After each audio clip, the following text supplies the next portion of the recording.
Mr. Jeffrey Sachs.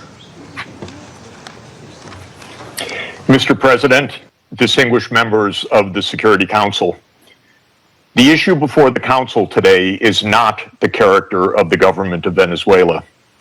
The issue is whether any member state, by force, coercion, or economic strangulation, has the right to determine Venezuela's political future or to exercise control over its affairs.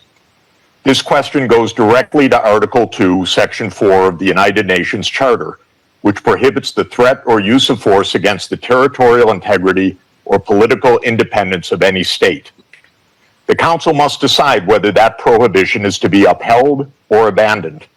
Abandoning it would carry consequences of the gravest kind. Let me offer some background. Since 1947, the United States foreign policy has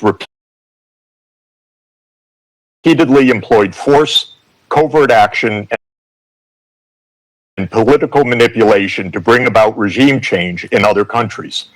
This is a matter of carefully documented historical record. In her book, Covert Regime Change, political scientist Lindsay O'Rourke documents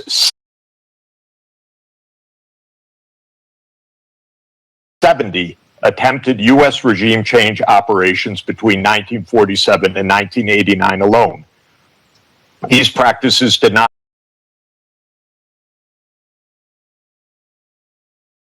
end with the Cold War. Since 1989, major United States regime change operations undertaken without authorization by the Security Council have included, among the most consequential, Iraq 2003, Libya 2011, Syria beginning in 2011, Honduras 2009, Ukraine 2014, and Venezuela from 2002 onward. The methods employed are well established and well documented. They include open warfare,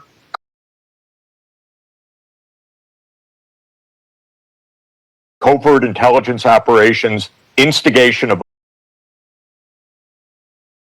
unrest, support for armed groups, manipulation of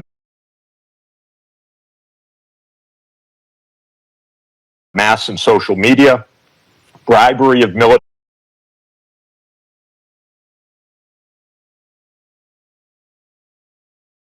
and civilian officials, targeted assassinations, false flag operations, and economic warfare. These measures are illegal under the UN Charter, and they typically result in ongoing violence, lethal conflict, political instability, and deep suffering of the civilian population. The recent U.S. record with respect to Venezuela is also clear. In April 2002, the U.S. knew of and approved an attempted coup against the government. In the 2010s, the United States funded civil society groups actively engaged under the UN Charter, and they typically result in ongoing violence, lethal conflict, political instability, and deep suffering of the civilian population. The recent U.S. record with respect to Venezuela is also clear. In April 2002, the U.S. knew of and approved an attempted coup against the government. In the 2010s, the United States funded civil society groups actively engaged in anti-government protests. When the government cracked down on the protests, the U.S. followed with a series of sanctions.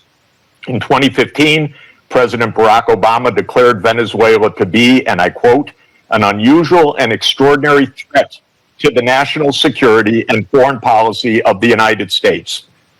In 2017, at a dinner with Latin American leaders on the margin of the UN General Assembly, President Trump openly discussed the option of the U.S. invading Venezuela to overthrow the government. During 2017 to 2020, the United States imposed sweeping sanctions on the state oil company PDVSA.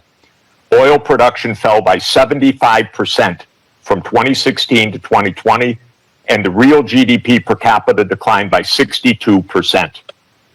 The UN General Assembly has repeatedly voted overwhelmingly against such unilateral coercive measures. Under international law, only the Security Council has the authority to impose such measures. On the 23rd of January 2019, the United States unilaterally recognized Mr. Juan Guaido as interim president, and a few days later froze approximately $7 billion of Venezuelan sovereign assets held abroad,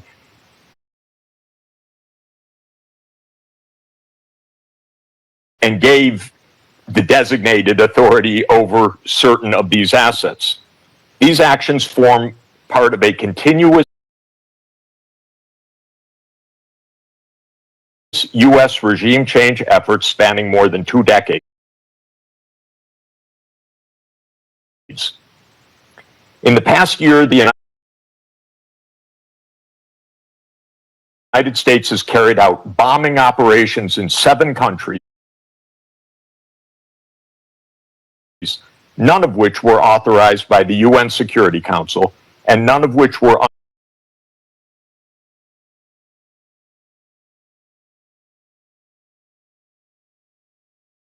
undertaken in lawful self-defense under the Charter.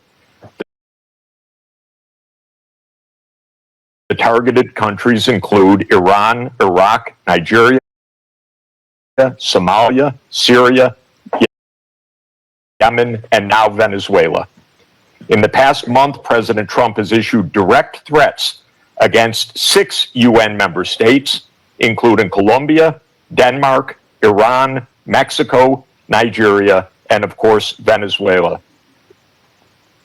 Members of the Council are not called upon to judge Nicolas Maduro. They are not called upon to assess whether the recent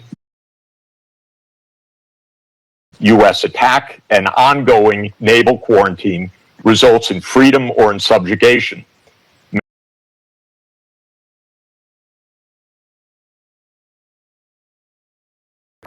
Iran, Mexico, Nigeria, and of course, Venezuela. Members of the Council are not called upon to judge Nicolas Maduro. They are not called upon to assess whether the recent U.S. attack and ongoing naval quarantine results in freedom or in subjugation. Members of the Council are called upon to defend international law, and specifically the UN Charter. The realist school of international relations, articulated most brilliantly by John Mearsheimer, accurately describes the condition of international anarchy as the tragedy of great power politics. Realism is therefore a description, not a solution for peace. Its own conclusion is that anarchy leads to tragedy. In the aftermath of World War I, the League of Nations was created to end the tragedy through the application of international law. Yet the world's leading nations failed to defend international law in the 1930s, leading to renewed global war. The United Nations emerged from that catastrophe as humanity's second great effort to place international law above international anarchy. In the words of the Charter, the UN was created, quote, to save succeeding generations from the scourge of war, which twice in our lifetime has brought untold sorrow to mankind. Given that we are in the nuclear age, failure cannot be repeated. Humanity would perish. There would be no third chance. To fulfill its responsibilities under the Charter, the Security Council should immediately affirm the following actions. The United States shall immediately cease and desist from all explicit and implicit threats or use of force against Venezuela. The United States shall terminate its naval quarantine and all related coercive military measures undertaken in the absence of authorization by the UN Security Council. The United States shall immediately withdraw its military forces from within and along the perimeter of Venezuela, including intelligence, naval, air, and other forward deployed assets positioned for coercive purposes. Venezuela shall adhere to the UN Charter and to the human rights protected in the Universal Declaration of Human Rights. The Secretary General, I recommend, should immediately appoint a special envoy mandated to engage relevant Venezuelan and international stakeholders and to report back to the Security Council within 14 days with recommendations consistent with the Charter, and the Security Council should remain urgently seized of this matter. All member states should refrain from unilateral threats, coercive measures, or armed actions undertaken outside the authority of the UN Security Council. In closing, Mr. President and distinguished members of the Council, peace and the survival of humanity depend on whether the United Nations Charter remains a living instrument of international law or is allowed to wither into irrelevance. That is the choice before this Council today.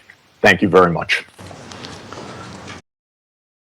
I thank Mr. Sachs for his briefings. I now give the floor to Ms. Mercedes de Fratel.